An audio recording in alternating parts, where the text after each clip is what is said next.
حتى إذا جاءوها وفتحت أبوابها وقال لهم خزنتها سلام عليكم طبتم فادخلوها خالدين وقالوا الحمد لله الذي صدقنا وعده وأورثنا الأرض نتبوأ من الجنة حيث نشاء فنعم أجر العاملين وترى الملائكة حافين من حول العرش يسبحون بحمد ربهم وقضي بينهم بالحق وقيل الحمد لله رب العالمين صدق الله مولانا العظيم وصدق رسوله النبي الكريم الرؤوف الرحيم اللهم نور قلوبنا بالقرآن وزين أخلاقنا بالقرآن وادخلنا الجنة بالقرآن ونجنا من النار بالقرآن قال الله تعالى وتبارك في شان حبيبه مخبرا وآمرا إن الله وملائكته يصلون على النبي يا أيها الذين آمنوا صلوا عليه وسلموا تسليما الصلاة والسلام عليك يا رسول الله وعلى آلك وصحبك الصلاة والسلام عليك يا رسول الله وعلى آلك وصحبك يا محبوب رب العالمين. تمام حمد و ثنا تعریف و توصیف اللہ جل مجدہ الکریم کی ذات پاک کے لیے جو خالق کائنات بھی ہے اور مالک شش جہات بھی. اللہ جل وعلا کی حمد و ثنا کے بعد حضور نبی اکرم شفیع امم رسول محتشم نبی مکرم اللہ کے پیارے امت کے سہارے رب کے محبوب دانائے غیوب مالک رقاب امم فخر عرب و عجم والی کون و مکان سیاہ لا مکان سید انس و جان سرور لالا رخان نیر تاباں سرنشین مہوشاں ماہ خوباں شہنشاہ حسینہ تتمہ دوراں سرخیل زہرہ جمالاں جلوہ صبح ازل نور ذات لم یزل باعث تکوین عالم فخر آدم و بنی آدم نیر بطحا رازدار ما اوہا شاہد ما تغا صاحب علم نشرہ معصوم آمنہ احمد مجتبہ حضرت محمد مصطفیٰ صلی اللہ علیہ وسلم کے حضور ناز میں اپنی محبتوں کا نیاز پیش کرنے کے بعد واجب الاحترام ذوی الاحتشام برادران اسلام السلام علیکم ورحمۃ اللہ وبرکاتہ. آج کسی اور آیت پہ گفتگو کرنے کا ارادہ لے کے حاضر ہوا تھا، لیکن محترم قاری صاحب نے جس محبت بھرے انداز میں سورہ زمر کی یہ آیات تلاوت کی تو میرے دل میں یہ خیال پیدا ہوا کیوں آج اس عنوان سے گفتگو نہ کی جائے. اور جب وہ نعت شریف پڑھ رہے تھے اور نعت شریف کا ایک شعر ایسا تھا کہ اس وقت میرا جی یہ چاہ رہا تھا کہ اس عنوان سے گفتگو کی جائے. تو چونکہ درس قرآن مجید ہے میں نے انہی آیات کو آج کی گفتگو کا موضوع بنایا. چند باتیں اس پہ گوش گزار کر کے اپنی گفتگو کو سمیٹ لوں گا. اللہ تعالیٰ میری زبان پہ کلمت الحق جاری فرمائے. دنیا پر جن لوگوں نے اپنی زندگی کا ایک ایک لمحہ اللہ اور اس کے رسول کے لیے گزارا اور دنیا میں اپنے آپ کو تقوی کے نور سے مزین کیا، کل قیامت کے دن جب وہ گروہ در گروہ حاضر ہوں گے تو ان کے لیے جنت کے دروازے کھول دیے جائیں گے. وہ کیسا منظر ہوگا؟ اللہ تعالیٰ جل شانہ نے ان آیات کے اندر اس منظر کو بیان فرمایا ہے. وَسِيقَ الَّذِينَ اتَّقَوْا رَبَّهُمْ إِلَى الْجَنَّةِ زُمَرًا، اور جو لوگ اپنے رب سے ڈرتے تھے، تقوی اختیار کرتے تھے، وہ قیامت کے دن جنت کی طرف گروہوں کی شکل میں جائیں گے. گرو در گرو جنت کی طرف روانہ ہوں گے، ان کے قافلے رواں دواں ہوں گے، حتی اذا جاؤہا، یہاں تک کہ وہ جب جنت کے دروازے کے قریب آئیں گے تو پھر کیا ہوگا؟ وفتحت ابوابہا، اور ان کے لیے دروازے کھول دیے جائیں گے، اور دروازے کھول کے ان کو داخلے کی اجازت ہوگی، بس نہیں۔ وقال لهم خزنتها سلام، جو داروغہ جنت ہوگا وہ ان کو کہے گا تم پر سلامتیاں نازل ہوں، ان کو سلامی دے گا، سلام علیکم طبتم، تمہارے اوپر سلامتیاں ہو، تم نے زندگی خوب اچھے انداز سے گزاری، طبتم، تم خوب رہے، اچھی زندگی تم نے گزاری، فادخلوها خالدین، اب آ جاؤ اس جنت میں ہمیشہ رہنے کے لیے۔ وقالوا الحمد للہ الذی صدقنا وعدہ، اور یہ جنتی جب جنت کی نعمتوں کو دیکھیں گے اور اس میں داخل ہوں گے تو کیا کہیں گے؟ اللہ اکبر، کہیں گے سب خوبیاں اللہ کے لیے جس نے اپنا وعدہ پورا کر دکھایا، جس نے جو وعدہ دیا تھا وہ پورا کر دکھایا۔ وَأَوْرَثَنَا الْأَرْضَ، اور ہمیں اس زمین کا وارث بنایا، نَتَبَوَّأُ مِنَ الْجَنَّةِ، ہم جنت میں رہیں، حیث نشاء، جہاں ہم چاہیں، فَنِعْمَ أَجْرُ الْعَامِلِينَ، تو کیا ہی اچھا ثواب کام کرنے والوں کا ہے، عمل کرنے والوں کا کتنا اچھا ثواب ہے کہ اللہ کی رحمتیں ان کو نصیب ہوں گی۔ وَتَرَى الْمَلَائِكَةَ حَافِينَ مِنْ حَوْلِ الْعَرْشِ، اور اے مخاطب تو دیکھے گا فرشتوں کو کہ وہ عرش الہی کے آس پاس حلقہ بنائے بیٹھے ہیں، یہ منظر بھی تیری آنکھیں دیکھیں گی۔ کیا کرتے ہیں؟ یسبحون بحمد ربہم، وہ اپنے رب کی تعریف کے ساتھ اس کی پاکی بولتے ہیں۔ وقضی بینہم بالحق، اور لوگوں میں سچا فیصلہ فرما دیا گیا۔ وقیل الحمد للہ رب العالمین، اور کہا جائے گا سب خوبیاں اللہ کے لیے جو تمام جہانوں کا پالنے والا ہے، رب ہے۔ یہ تمام مضمون پر تو گفتگو ممکن نہیں اس تھوڑے وقت میں، دو ایک باتوں پہ گفتگو آپ کے گوش گزار کر کے اپنی معروضات کو، گفتگو کو سمیٹوں گا۔ وَسِيقَ الَّذِينَ اتَّقَوْا رَبَّهُمْ، اور وہ لوگ جو اپنے رب سے ڈرتے تھے، جنہوں نے تقوی اختیار کیا، ان کو چلایا جائے گا۔ اِلَى الْجَنَّةِ زُمَرًا، جنت کی طرف گروہ در گروہ، وہ گروہوں کی شکل میں جنت میں جائیں گے، کیونکہ تقوی کی بنیاد پہ جو دوستیاں ہوں گی وہ قیامت کے دن قائم رہیں گی۔ قرآن مجید میں اللہ تعالیٰ جل شانہ ارشاد فرمایا کہ گوڑے یار، خلیل کہتے ہیں جگری یار کو، گوڑے یار، گوڑے یار قیامت کے دن ایک دوسرے کے دشمن بن جائیں گے۔ الا المتقین، لیکن جن کی دوستی تقوی کی بنیاد پر ہوگی وہ قیامت کے دن بھی قائم رہیں گے۔ اس لیے تقوی کی بنیاد پر قائم ہونے والی دوستی جب قائم رہے گی تو وہ یار کٹھے جنت میں جائیں گے، اور اس مضمون کو یہاں بیان فرمایا گیا۔ زمرہ، گروہ در گروہ، ٹولیوں کی شکل میں۔ اللہ اکبر، کیسی یہ ٹولیاں ہوں گی؟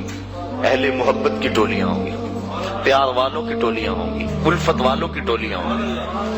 اللہ اکبر۔ حتی اذا جاؤہا وفتحت ابوابہا، اور یہ ٹولیوں کی شکل میں جنت میں جا رہے ہوں گے، جنت کے دروازے ان کے لیے کھول دیے گئے ہوں گے، اور جو داروغہ جنت ہے وہ ان کو سلامی پیش کرے گا، سلام علیکم، تمہارے اوپر سلامتیاں نازل ہوں۔ کس بات پہ؟ تم نے زندگی اچھے انداز سے گزاری، اللہ فادخلوها خالدین، اب اس میں رہو اور ہمیشہ رہو، تمہیں یہاں سے نہیں نکالا جائے گا۔ تو زندگی اللہ کی رضا کے لیے جس شخص نے اچھے انداز میں گزار دی، دنیا پر کو مشکلات اس نے سہی، لیکن قیامت میں اللہ پورا صلہ عطا فرمائے گا۔ حضور نبی رحمت صلی اللہ علیہ وسلم نے ارشاد فرمایا، 4 اشخاص ایسے ہیں جن کو جنت میں جانے سے کوئی چیز نہیں روک سکتی، اور فرمایا اگر لوگوں کے سست پڑ جانے کا اندیشہ نہ ہو تو اے عمر میں تجھ کو کہوں کہ یہ بات گلی اور بازاروں میں لوگوں کو بتا دو۔ اور پھر حضور نے ان 4 اشخاص کا تذکرہ کیا۔ ایک وہ شخص جو والدین کے ساتھ حسن سلوک کرتا ہے، دوسرا وہ شخص جس کی اولاد زیادہ ہے، ذرائع آمدنی تھوڑے ہیں، لیکن وہ اپنی اولاد کے پیٹ میں لقمہ حرام نہیں جانے دیتا۔ جب ذرائع آمدنی زیادہ ہوں اور پھر حرام سے بچنا، یہ بھی بہت بڑی سعادت ہے، لیکن جب ذرائع آمدنی بھی تھوڑے ہوں اور اولاد بھی زیادہ ہو تو پھر حرام سے بچنا یہ بڑا مشکل اور آزمائش کا مرحلہ ہوتا ہے۔ تو جو اس موقع میں رزق حرام سے بچا، قیامت کے دن حضور کے فرمان کے مطابق جنت میں جانے سے اسے کوئی شے نہیں روک سکتی۔ اور ہم صحابہ کی زندگیاں دیکھتے ہیں، فجر کی نماز ہوتی ہے، ایک صحابی جلدی سے اٹھ کے چلے جاتے ہیں۔ ایک دن آقا کریم نے پوچھا کہ ابو درداء کیا بات ہے؟ تو حضرت ابو درداء نے عرض کی، حضور آپ جانتے ہیں آج کل مدینے میں کھجوریں پکنے کا موسم ہے، اور سحری کے وقت ٹھنڈی ہوائیں مدینے کی سرزمین کو سلام کرنے بھی آتی۔ میرے ہمسائے کے صحن میں ایک اونچا لمبا درخت ہے کھجور کا، جس کا جھکاؤ میرے گھر کی سمت ہے، اور جب ہوا چلتی ہے تو اس سے کھجوریں ٹوٹ کے میرے ویڑے میں گر پڑتی ہیں۔ میں جلدی جلدی اس لیے چلا جاتا ہوں کہ بچوں کے اٹھنے سے قبل وہ کھجوریں اٹھا کے ان کی گھر میں پھینک دوں، کہیں ایسا نہ ہو کہ میرا بچہ کوئی کھجور اٹھا کے اپنے منہ میں ڈال لے۔ یہ صحابہ کا مزاج۔ اور ہماری سڑک سے گنے کی ٹرالی گزر کر تو دیکھیں، ہم بچے کو شاباش دیتے ہیں کہ بڑا دلیر نکلا ہے۔ جس کو آج آپ حوصلہ افزائی کر رہے ہیں، کل بڑا ہو کے ڈاکو بنے گا، کل بڑا ہو کے راہزن اور لٹیرا بنے گا۔ اولاد کی تربیت کے باب میں یہ بات ہے کہ اگر وہ گناہ کا ارتکاب بچپن میں بھی کرتے ہیں تو ان کی وہاں حوصلہ شکنی کی جائے تاکہ ان کے دل میں گناہ سے نفرت پیدا ہو جائے۔ تو حضرت ابو درداء نے عرض کی، حضور میں اس لیے جلدی چلا جاتا ہوں کہ ہمسائے کے گھر سے جو کھجور کا درخت ہماری سمت جھکا ہوا ہے، اس کی کھجوریں جو گرتی ہیں میں ان کو اٹھا کے ان کے صحن میں پھینک دوں تاکہ کہ میرا بچہ وہ کھجور اپنے اندر نہ لے لے۔ اور آپ جانتے ہیں کہ حضرت امام حسین رضی اللہ تعالیٰ عنہ مسجد نبوی میں آئے، صدقے کی کھجوروں کا ڈھیر لگا ہوا تھا، بچے تھے، ایک کھجور اٹھا کے انہوں نے اپنے منہ میں ڈال لی۔ تو آقا کریم صلی اللہ علیہ وسلم تیزی سے آگے بڑھے اور ان کے حلق میں انگلی ڈال کر حضور نے کہا کہ اس کو نکالو باہر اور اندر سے کھجور باہر نکلوا دو۔ میں اور آپ اپنے رزق پر اگر غور کر لیں اور اپنے رزق کی حلت کا سامان کر لیں تو عبادت کی لذت نصیب ہو جائے۔ تیسرا وہ شخص کہ جس نے ایسی سچی توبہ کی کہ دوبارہ گناہ کی طرف جانا اتنا مشکل ہے جس طرح تھن سے نکلا ہوا دودھ دوبارہ اندر نہیں جا سکتا۔ اور چوتھی وہ عورت جس نے اپنی ساری محبتیں اپنے خامد پہ نچھاور کر دی اور اس حال میں مری کہ اس کا خامد اس پہ راضی تھا، اس کو جنت میں جانے سے کوئی چیز نہیں روک سکتی۔ تو دنیا کے اوپر مشکلات سہیں، دنیا کے اوپر اذیتیں سہیں، لیکن کل قیامت کے دن مالک ان کو بدلہ عطا فرمائے گا۔ وَسِيقَ الَّذِينَ اتَّقَوْا رَبَّهُمْ إِلَى الْجَنَّةِ زُمَرًا۔ وہ جائیں گے جنہوں نے تقوی اختیار کیا، اور تقوی احتیاط سے زندگی گزارنے کا نام ہے۔ تقوی کے بارے میں علماء کے مختلف اقوال موجود ہیں، لیکن خلاصہ یہ ہے زندگی اس احتیاط سے گزاری جائے، اللہ اکبر، کہ انسان کے دامن سے کوئی گناہ نہ لگنے پائے۔ حضرت امام ابو نعیم الاصفہانی رحمۃ اللہ تعالی علیہ نے حلیہ کے اندر حضرت عبداللہ ابن مسعود رضی اللہ تعالیٰ عنہ سے روایت نقل کی ہے کہ تقوی یہ ہے کہ انسان اللہ کو یاد کرے، بھولے نہ، اس کی فرما برداری کرے، نافرمانی نہ کرے، اور اس کا شکر کرے، ناشکری نہ کرے۔ اگر یہ چیزیں اس کے اندر پیدا ہو جاتی ہے تو وہ اس زمرے میں آ جاتا ہے جس کا نتیجہ جنت کے اندر جانے کا سبب بنتا ہے۔ اور حضرت ابو ہریرہ رضی اللہ تعالیٰ عنہ سے ایک روایت ہے جس کو امام ترمذی نے نقل کیا ہے کہ ایک دن حضور تشریف فرماتے، فرمایا کہ کوئی ہے کہ جس کو میں نصیحت کروں اور وہ اس پہ خود عمل کرے یا ایسے لوگوں تک پہنچائے جو اس پہ عمل کرے؟ تو حضرت ابو ہریرہ رضی اللہ تعالی عنہ فرماتے ہیں میں نے عرض کی حضور میں آپ مجھے وہ نصیحتیں کریں. تو حضور نے میرا ہاتھ پکڑ لیا اور حضرت ابو ہریرہ فرماتے ہیں حضور نے 5 نصیحتیں مجھ کو گنوائیں.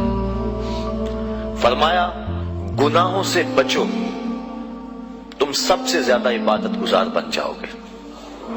دوسری بات فرمائی اللہ کی تقسیم پہ راضی ہو جاؤ تم سب سے زیادہ غنی بن جاؤ گے. اور تیسری بات ارشاد فرمائی ہمسایوں کے ساتھ حسن سلوک کرو تم کامل مومن بن جاؤ گے. اور پھر فرمایا جو اپنے لیے پسند کرتے ہو وہ اپنے مومن بھائی کے لیے پسند کرو کامل مسلمان بن جاؤ گے. اور پھر فرمایا زیادہ ہنسا نہ کرو اس سے دل مردہ ہوتا ہے. فرمایا یہ 5 وصیتیں اللہ کے رسول نے مجھ کو گنوائیں. انسان گناہ کو ترک کرے علماء نے کہا یہ تقویٰ ہے. اور حضور نے ان نصیحتوں میں پہلی نصیحت جو ہے وہ گناہ سے بچنے کے بارے میں حکم ارشاد فرمایا کہ گناہ سے بچا جائے. نیکی کرنی اچھائی کرنی بہت بڑی دولت ہے لیکن گناہ سے بچنا عادت ہے کیونکہ گناہ کرنے سے اللہ ناراض ہو جاتا ہے اور تقویٰ اللہ کی ناراضگی سے بچنے کا نام ہے. تقوی کے بارے میں علماء کرام نے اور بھی روایات مختلف اقوال بزرگوں کے بیان کیے ہیں کہ انہوں نے تقوی کی دولت اختیار کر کے اپنے آپ کو جنت کا حقدار بنایا اور اپنی زندگی کا ایک ایک لمحہ اللہ کی رضا کے لیے گزارا. آج ان کے لیے جنت کے دروازے کھلے ہوئے ہیں اور فرشتے ان کو سلام علیکم کہہ رہے ہیں اور ان کی سابقہ زندگی پر آفرین کر رہے ہیں کہ تم نے اچھی زندگی گزاری کہ کفاف تھوڑا تھا ذرائع آمدنی کم تھے اولاد زیادہ تھی.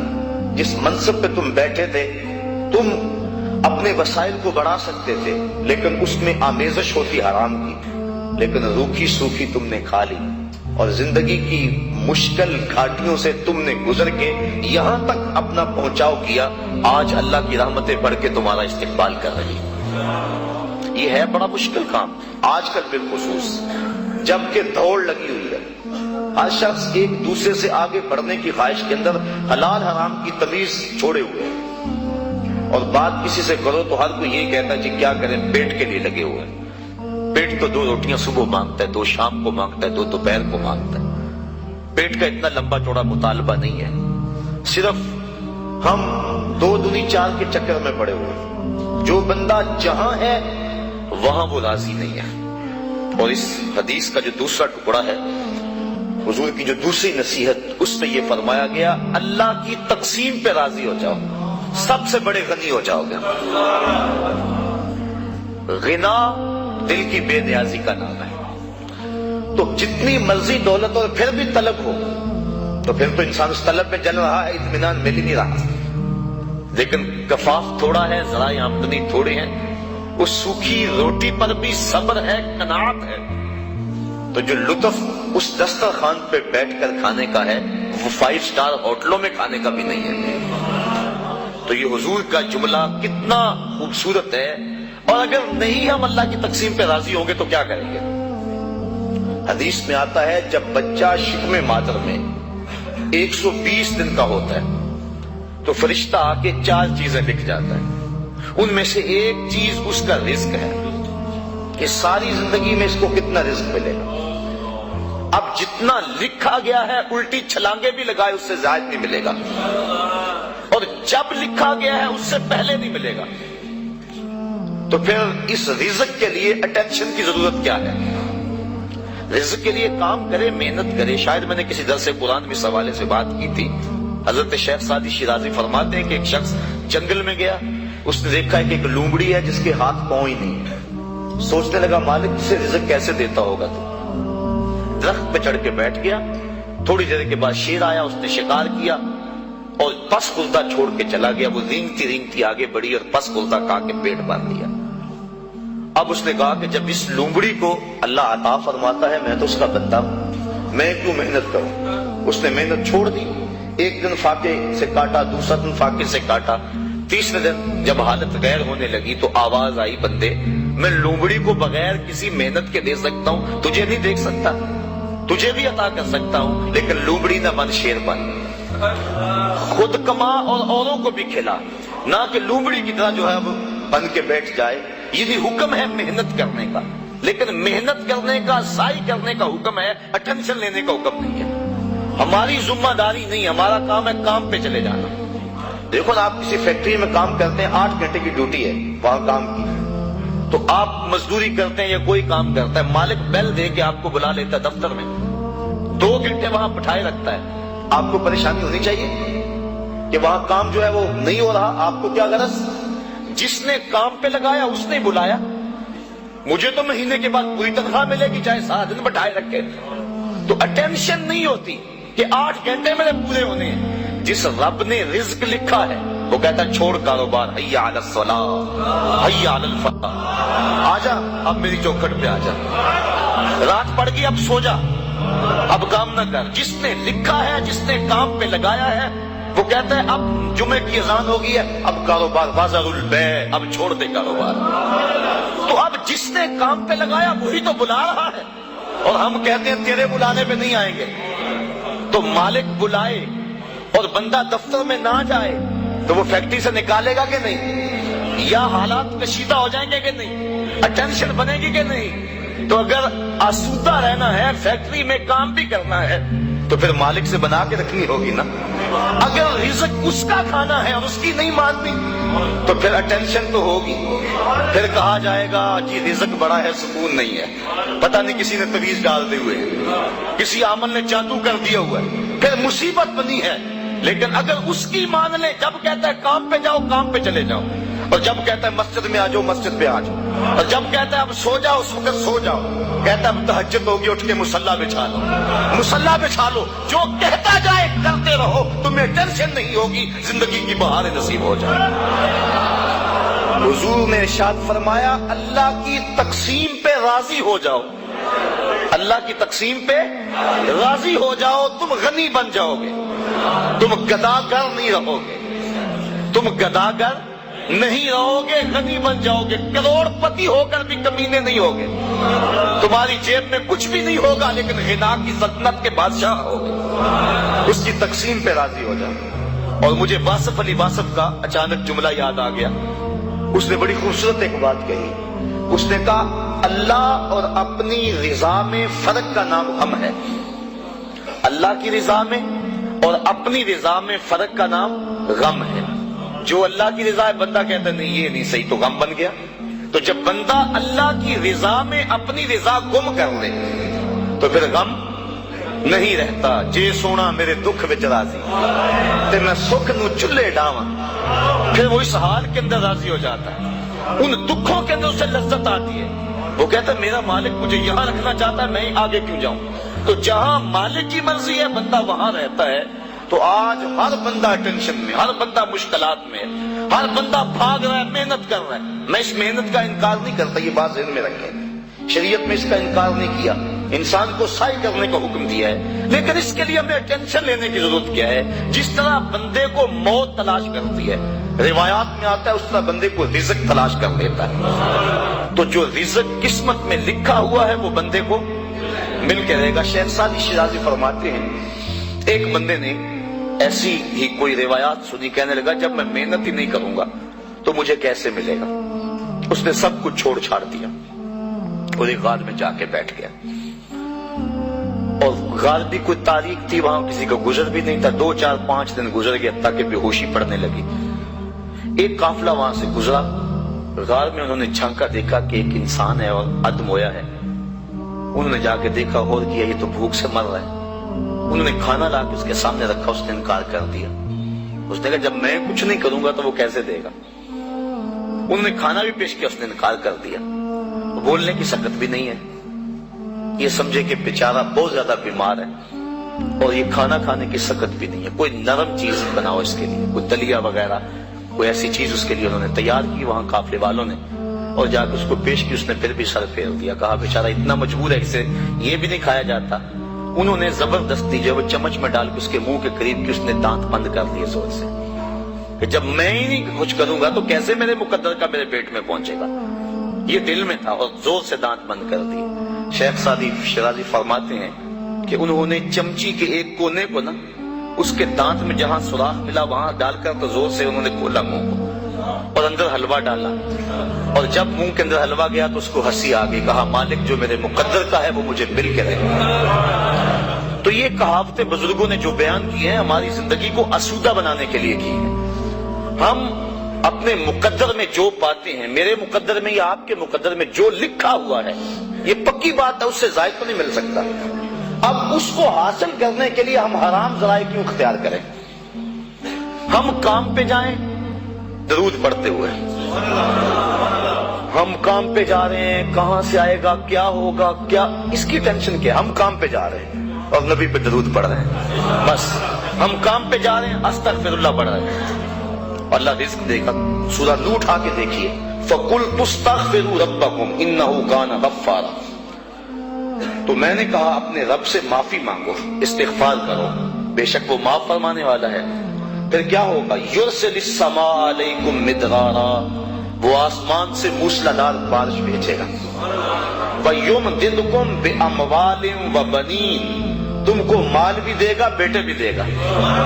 وَيَجْعَلْ لَكُمْ جَنَّاتٍ, اور وہ تمہارے لیے جنتیں اور باغ بنا دے گا. وَيَجْعَلْ لَكُمْ أَنْهَارًا, اور تمہارے لیے نہریں جاری کر دے گا.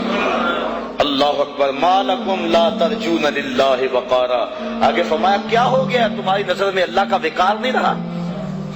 یعنی جس سے مانگنا ہے اس سے مانگ نہیں رہے, اور جو دیتا نہیں اس کے ہم سامنے ہاتھ پھیلا رہے ہو. جب سحری کا وقت ہوتا ہے نا, سحری کا وقت, تو اللہ کی رحمتیں قریب آ جاتی.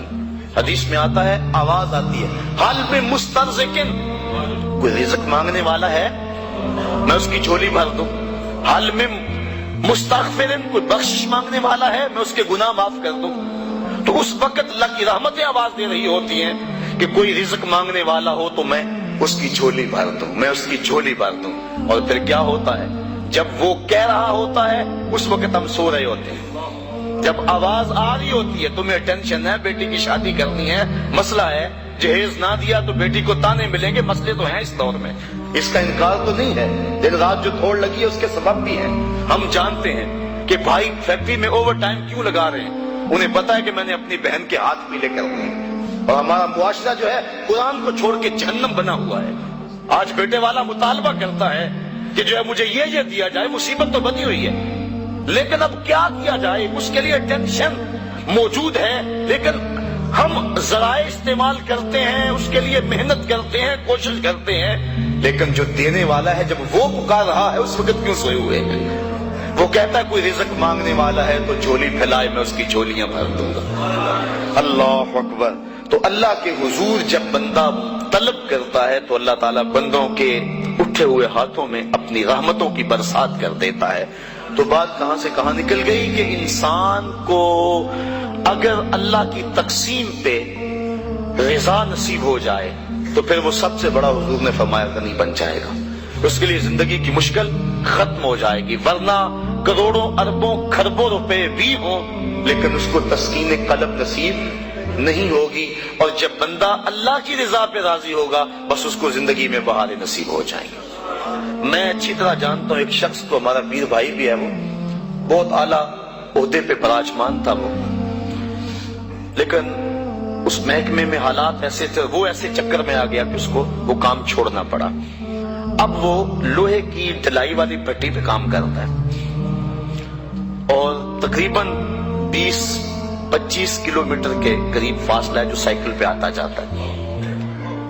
تو میں نے ایک دن اسے پوچھا, میں نے کہا کہ اچھی ٹھاٹ باٹ کی نوکری تھی اور آپ نے چھوڑ کے اس کو اختیار کر لیا, اب صبح جاتے ہو, آج کل سردیاں بھی ہیں, نہر کا کنارہ ہے جہاں چل کے اسے جانا پڑتا ہے, تو مشکل تو بڑی ہوتی ہوگی.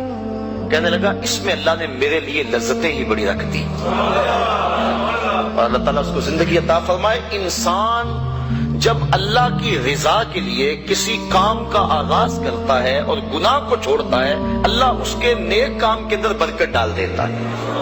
کثرت اور چیز ہے, برکت اور چیز ہے. بہت سارے لوگ ہیں کثرت رکھتے ہیں لیکن برکت نہیں رکھتے, اور بہت سارے لوگ ہیں برکت کی دولت سے مالا مال ہیں, اور برکت تھوڑے میں پڑ جائے تو برکت جب مالک ڈال دے تو پھر بندے کے لیے پریشانی ختم ہو جاتی ہے. اور آج ہمارے کٹھن حالات پیدا ہوئے، یہ کیوں ہوئے؟ اس کی ایک اور وجہ ہے جو آپ کے سامنے عرض کرنا چاہتا ہوں. امام خبیری نے اس روایت کو نقل کیا. حضور فرمایا سیاتی زمانا علی امتی یفرون من العلماء والفقہاء فیبتلیہم بثلاث. میری امت پہ ایک وقت آئے گا کہ لوگ علماء اور فقہاء کی صحبت سے دور بھاگنا شروع ہو جائیں گے. فَيَبْتَلِيهِمْ بِثَلَاثٍ، تو اللہ تعالیٰ ان کو 3 طرح سے آزمائے گا. جب لوگوں کی حالت یہ ہوگی کہ اچھے لوگوں کی سنگت صحبت اختیار کرنا چھوڑ دیں گے، 3 آزمائشیں ان پہ نازل ہوں گی. پہلی آزمائش یہی جس کے لیے آج کے مضمون کا سارا رخ ہی مڑ گیا، لیکن چلو یہ بھی ضروری باتیں میں آپ کی گوش گزار کر رہا ہوں. یرفع البرکۃ من کسبہم، پہلی بات یہی کہ ان کے کسب سے، کاروبار سے، مال سے برکت اٹھا لی جائے گی. پہلی نحوست علماء کی صحبت سے دور بھاگنے کی وجہ سے ان کو جو ملے گی. دوسری نحوست، ان کے اوپر ظالم حکمران مسلط کر دیے جائیں گے. اور تیسری نحوست اور بڑی خطرناک، وَيَخْرُجُونَ مِنَ الدُّنْيَا بِغَيْرِ الْإِيمَانِ، اور دنیا سے بغیر ایمان کے اٹھ جانے کا اندیشہ ہو. اور آج دیکھ لیں، یہ بات بھی درست ہے کہ آج وہ علماء کم ہیں جن علماء کی صحبت میں بیٹھ کے اللہ کا قرب ملتا ہے.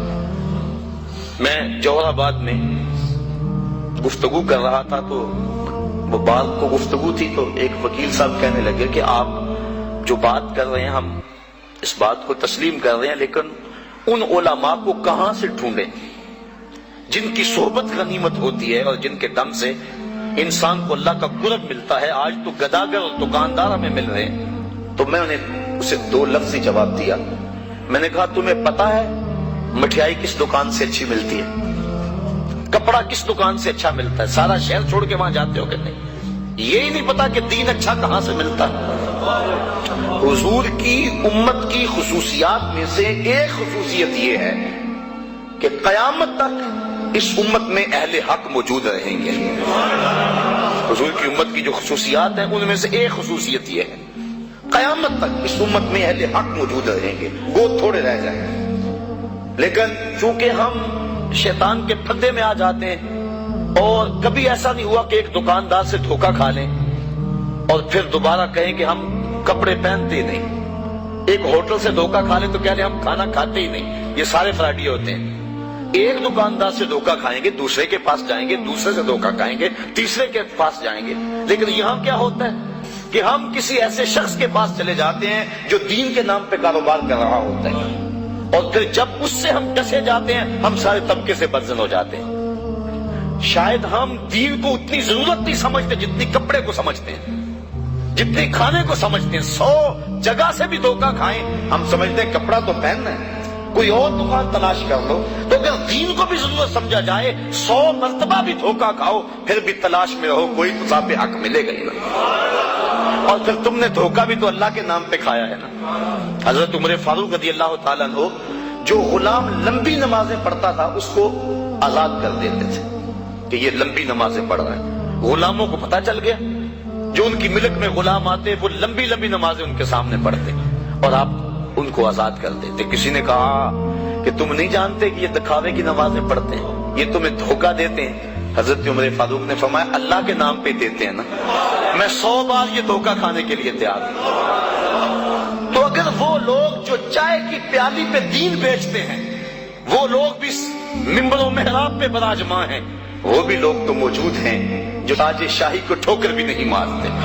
بستے ہیں کچھ ایسے پراگندہ تباہ لوگ بھی، افسوس کہ تمہیں میر سے صحبت نہیں رہی. وہ لوگ جن سے مل کے زندگی سے عشق ہو جائے آپ نے شاید نہ دیکھے ہوں مگر ایسے بھی ہیں. حضور نے ارشاد فرمایا خیار امتی العلماء وشرار امتی العلماء، میری امت کے بدترین لوگ بھی علماء ہیں اور میری امت کے بہترین لوگ بھی علماء ہیں. تو اگر بہترین لوگ امت کے تلاش کرنے ہوں تو وہ بھی اسی طبقے سے ملیں گے، وہ کسی اور جگہ سے نہیں ملیں گے. اور اگر بدترین لوگ وہ بھی اس طبقے میں موجود ہیں، ہم بدترین کو دیکھتے ہیں پھر اس طبقے سے بدزن ہو جائے اور نتیجہ کیا کہ ہم آہستہ آہستہ اس جگہ پہ پہنچ جاتے ہیں کہ علماء کی صحبت سے نفرت شروع ہو گئی، جس کے نتیجے کے اندر یہ 3 مصیبتیں ہمارے اوپر نازل ہوئی۔ پہلی مصیبت یرفع البرکۃ من کسبہم، رزق سے برکت اٹھا لی گئی، اور دوسری بات کہ ظالم حکمران مسلط کر دیے گئے، اور تیسرا دنیا سے بغیر ایمان کے چلے جانے کا اندیشہ پیدا ہوا۔ اور آج ہے نہیں، لوگ بیرون ملک جانے کے لیے مرزائی لکھ رہے ہیں، کتنے لوگ ہیں ایسے؟ ایمان کا سودا کرنا تو بڑا آسان ہو گیا اس دور کے اندر، چائے کی پیالی پہ لوگ دین بیچ رہے ہیں، کیا کچھ نہیں ہو رہا ہے۔ اللہ اکبر۔ حضور نے توبہ توبہ، حضور نے نشاندہی کی تھی کہ آدمی صبح کو مومن ہوگا اور شام کو کافر ہوگا، یصبح مومنا ویمسی کافرا، صبح مومن ہوگا شام کو کافر ہوگا، اور پھر میں شام کو مومن ہوگا صبح کو کافر ہوگا۔ لا يبقى من الاسلام الا اسمه ولا يبقى من القرآن الا رسمه مساجدهم عامرة وهي خراب من الهدى۔ وقت آئے گا کہ قرآن صرف رسم کے طور پہ پڑھا جائے گا، اسلام صرف نام کا رہ جائے گا، مسجدیں زیب و زینت کے لحاظ سے تو آباد ہوں گی لیکن ہدایت کے نور سے خالی ہوں گی۔ جس دور کی نشاندہی کی گئی تھی، کیا وہ اب دور موجود نہیں ہے؟ امام غزالی فرماتے ہیں جس دور کی نشاندہی اللہ کے رسول نے کی ہے، آج سے صدیوں قبل امام غزالی ہوئے ہیں، فرماتے ہیں وہ میرا دور ہے۔ امام غزالی فرماتے ہیں جس دور فتنہ کی نشاندہی حضور نے کی ہے وہ میرا دور ہے، اور یہ دور جس سے ہم گزر رہے ہیں یہ دور کیسا ہے؟ آج کیا ہو رہا ہے؟ حدود اللہ کو پامال نہیں کیا جا رہا، اسمبلیوں کے گنڈے اور بدماش اللہ کی حدود کو توڑ نہیں رہے، ان کو کون روکنے والا ہے؟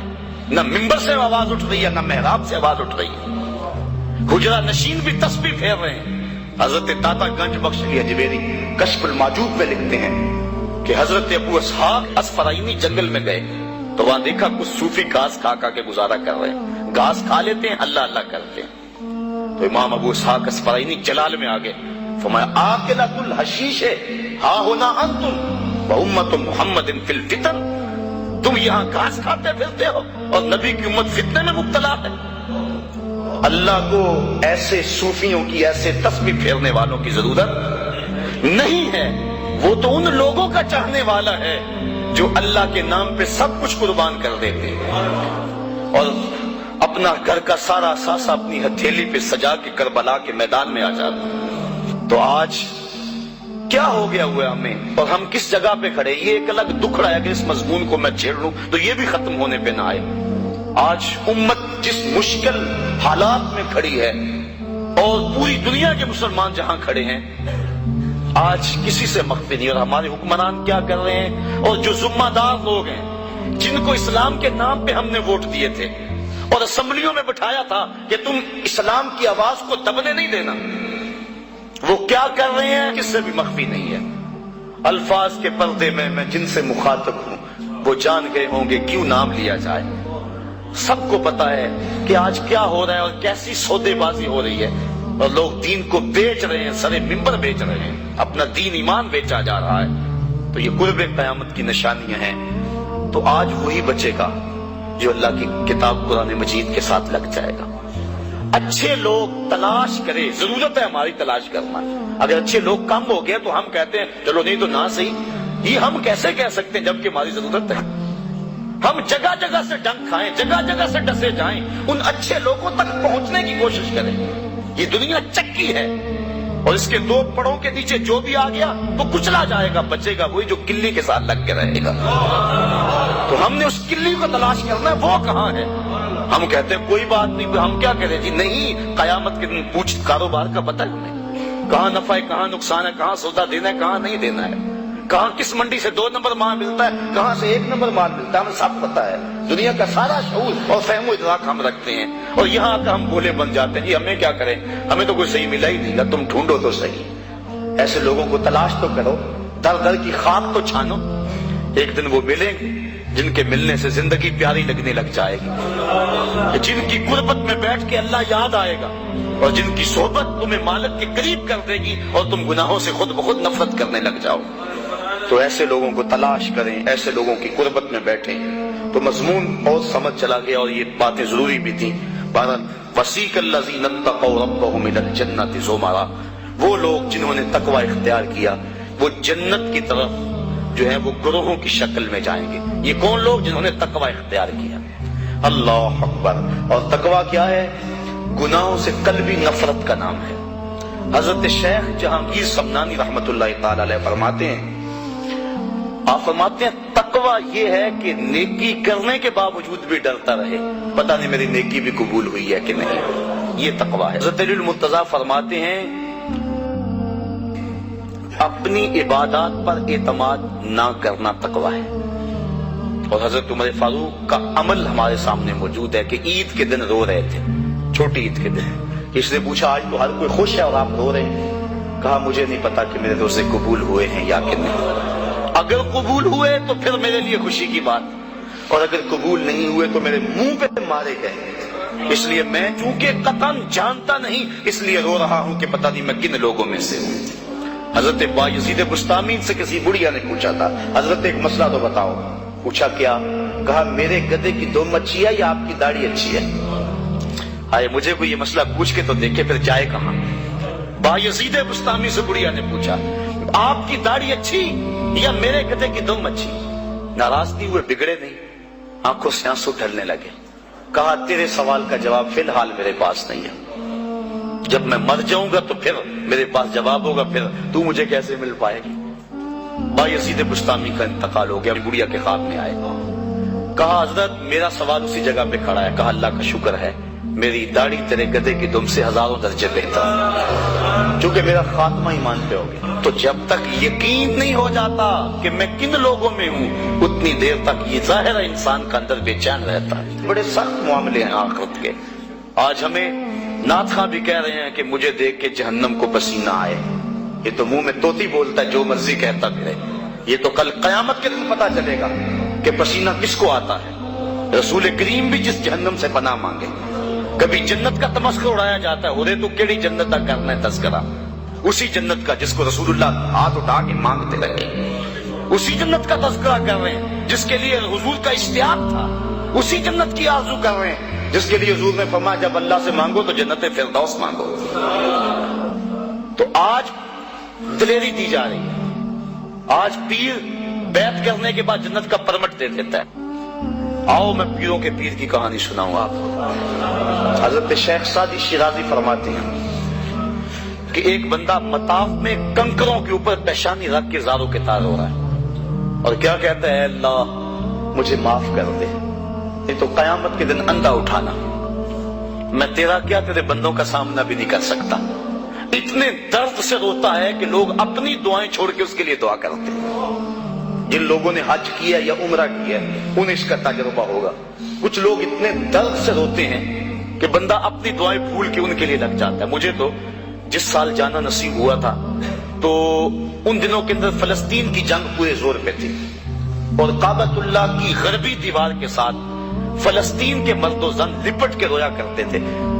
اور جب وہاں ہمارا چکر آتا تھا تو اس وقت طوطے اڑ جاتے اور اپنی دعائیں بھول جاتی اور اللہ کی بارگاہ میں عرض کرتے مالک فلسطین کو آزادی دے دے. یہ کسی کا باپ اس کے سامنے کٹا ہوگا، کسی کی گود سے اس کا لال چھین کر قتل کیا ہوگا، کسی کا بھائی اس کے سامنے ذبح کیا ہوگا. یہ اللہ کی باندیاں اور اللہ کے بندے اللہ کے حضور دکھڑا سنا رہے ہیں. تو انسان اپنی دعائیں چھوڑ کے ان کے لیے دعائیں کرنے لگ جاتا. فلسطین کی آزادی کے لیے دل تڑپتا، پھر کشمیر کی طرف، آذربائیجان کی طرف، کابل و قندھار کی طرف، دشت لیلا کی طرف اور قلعہ جنگی اور تورا بورا کی طرف اور موصل و تقریب کی طرف اور کوفہ و بغداد کی طرف انسان کا دل جاتا کہ وہاں کیا کچھ ہو رہا ہے اور انسان اپنی دعائیں چھوڑ کے امت کے لیے رونے لگ جاتا ہے. تو وہ اتنے درد سے روتا ہے کہ لوگ اپنی دعائیں چھوڑ کے اس کے لیے کہتے ہیں یا اللہ اس بیچارے کو معاف کر دے. ایک بندہ تو چھوڑ چھاڑ کے کھڑا ہی اس کے سامنے قریب کھڑا ہو گیا اور کہتا ہے مالک اسے معاف کر دے، مالک اسے معاف کر دے. کافی دیر کے بعد وہ شخص جو روتا تھا اٹھ کے جانے لگا. اس کو تجسس تھا کہ میں دیکھوں تو صحیح یہ کون ہے اور اس کو تسلی بھی دوں کہ اللہ بڑا کریم ہے تجھے معاف کر دے گا. جب اس نے جھک کے جھانک کر دیکھنا چاہا تو چیخیں نکل گئی. کیوں کہ فائزہ ہوا شیخ جیلانی. یہ زاروں کے تار رونے والا وقت کا غوث شیخ عبد القادر جیلانی. حضرت سری سختی رضی اللہ تعالیٰ عنہ نے جنید بغدادی کو بلایا. حضرت جنید بغدادی کہ وہ ماموں بھی لگتے ہیں رشتے میں اور پیر بھی لگتے ہیں. یہ پیر مرید کی کہانی سنا رہا. آج کا پیر تو گارنٹی دے رہا ہے نا. اللہ اکبر. حضور تو حضرت ربیہ کو بھی جنت کی بشارت دیں اور ساتھ کہے کثرت سجود سے میری مدد کرنا, اور پیر کہتا تجھے پرواہ ہی نہیں ہے. آؤ پیر مرید کی کہانی سنا رہا ہوں. حضرت جنید بغدادی فرماتے ہیں میرے ماموں نے تنہائی میں مجھے بلایا اور مجھے وصیتیں کی. جب ایک وصیت کی تو میرے پاؤں تلے سے زمین نکل گئی. کہنے لگے بیٹا جب میں مر جاؤں تو میری قبر بغداد سے باہر بنانا. میں نے پوچھا حضور کیوں؟ فرمانے لگے میری بدعمالیوں کی وجہ سے کہیں بغداد کی مٹی میری لاش کو قبول کرنے سے انکار نہ کر دے اور میں لوگوں کے سامنے رسوا نہ ہو جاؤں. یہ ہیں وہ لوگ تتجافا جنوبہم عن المضاجع جن کی کروٹیں بستروں سے الگ رہتی ہیں, اللہ کو خوف اور طمع میں پکارتے ہیں, لیکن زندگی کا ایک ایک لمحہ تقوی سے عبارت ہے. دنیا میں تکلیفیں سہی. حضرت امام جعفر صادق ساری زندگی ٹھنڈا پانی نہیں پیا. فرماتے تھے کیا خبر کہ اس کے حساب میں چکرا جاؤں. اور آپ کے مریدین بیٹھے ہوئے ہیں, آپ بھی بیٹھے ہوئے ہیں, لوگ بیٹھے ہیں. کہا یار آج ایک دوسرے سے وعدہ نہ کر لیں. کہا کیا؟ کہا ہم میں سے جو بھی جنت میں جائے وہ دوسروں کو ساتھ لے کے جائے. غلاموں نے کہا حضور ہم آپ سے وعدہ کریں, ہم تو آپ کے سہارے میں بیٹھے ہوئے ہیں. کہا تم نہیں جانتے آخرت کے معاملے بڑے سخت ہیں.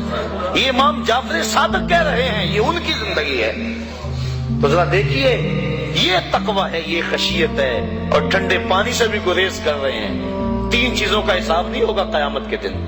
ضرورت کے وقت کھانا پینا, اور ستر عورت کے لیے کپڑا لباس, اور ضرورت کا مکان. ان 3 چیزوں کا حساب نہیں ہوگا. اس کے علاوہ جو بھی نعمت اللہ نے دی ہے ثم لتسألن یومئذ عن النعیم, اللہ قرآن میں کہتا ہے ہر نعمت کے بارے میں پوچھا جائے گا. تو صاحبو جن لوگوں نے اس بات کا خیال رکھا کہ ہمارے رب نے ہمیں پوچھنا ہے اور ایک ایک بات کا ہم نے جواب دینا ہے, یہ بات درست ہے کہ اللہ اپنے فضل سے معاف کرے گا. لیکن سحری کے وقت اٹھ کے سسکیاں بھرنے والا اور رات شراب خانے میں گزارنے والا کیا قیامت کے دن ایک صف میں کھڑے کر دیے جائیں گے؟ یہ کیسے ہوگا؟ غریبوں کا خون چوسنے والا, بیواؤں اور یتیموں کا مال لوٹنے والا, اور رات کی تنہائی میں ان کی مدد کرنے والا کیا ایک صف میں کھڑے کر دیے جائیں گے؟ ایسا کیسے ہو سکتا ہے؟ تو صاحبو تقویٰ ہے کہ انسان اپنی زندگی کے ایک ایک قدم کو بچا بچا کے رکھے کہ میں اللہ کی ناراضگی سے بچ جاؤں. اور دنیا کو اس نے مشکلات میں ڈال دیا. آج کہتے ہیں دین پہ عمل کرنا بڑا مشکل ہے. جو بندہ دین پہ عمل کرنا چاہتا ہے, اللہ قرآن میں سورۃ الاعلیٰ میں فرماتا ہے مشکل نہیں, ہم اس کے لیے آسان بنا دیتے ہیں. چلو لوگوں کے لیے مشکل ہی صحیح, لیکن اس نے مشکل میں یہ زندگی کاٹ لی. اور دنیا ہے بھی, دنیا سجن المومن, مومن کے لیے ہے بھی قید خانہ. لیکن جب قید سے چھوٹا پھر کیا ہوا؟ اللہ کی رحمتیں بڑھ کے اس کا استقبال کر رہی ہیں. پھر گروہوں کے اندر وہ جنت میں جائیں گے اور فرشتے کہیں گے سلام ہو تمہیں کہ تم نے زندگی اچھے ڈھب سے گزاری ہے, اب جنت میں آ جاؤ, تم اس جنت سے کوئی نکالنے والا نہیں ہے. اور وہ کہیں گے اللہ تیری تعریفیں اور تیری خوبیاں, تو نے جو وعدہ کیا تھا آج واقعی تو نے سچا کر دکھایا ہے. اور پھر جنت میں ان کو گوناگو نعمتیں دی جائیں گی, اور جنت میں مائے معین ہوگا, حوض کوثر ہوگا, سلسبیل ہوگا. کبھی وہ حوروں سے جام پیئیں گے, کبھی وہ غلمانوں سے جام پیئیں گے. لذت تو بڑی ہوگی, لیکن ایک لذت کی کہانی اللہ نے قرآن میں سنائی. ہمیں ایک وقت ایسا بھی پھر آئے گا وَسَقَاهُمْ رَبُّهُمْ شَرَابًا طَهُورًا, ان کا رب انہیں خود شراب طہور پلائے گا کہ تم نے میرے لیے چھوڑا, دنیا کی شراب تو نہیں پی لو, میرے دستے قدرت سے شراب پیو. تو وَسَقَاهُمْ رَبُّهُمْ, نہ حوروں کے ہاتھوں سے, نہ غلمانوں کے ہاتھوں سے, نہ کسی اور کے ہاتھوں سے. وَسَقَاهُمْ رَبُّهُمْ. پھر دنیا کی تکلیفیں یاد رہیں گی جب مالک شراب طہور پلا رہا ہوگا. تو یہ ہے زندگی. اپنی زندگی کو اس ڈھب سے گزاریں کہ آخرت کی زندگی بہتر ہو جائے جو نہ ختم ہونے والی ہے. کار ما آخر شدو, آخر زما کار نشد, مشتخا کے ما غبارے, کوچائے یار نشد, و آخر دعوانا ان الحمدللہ رب العالمین.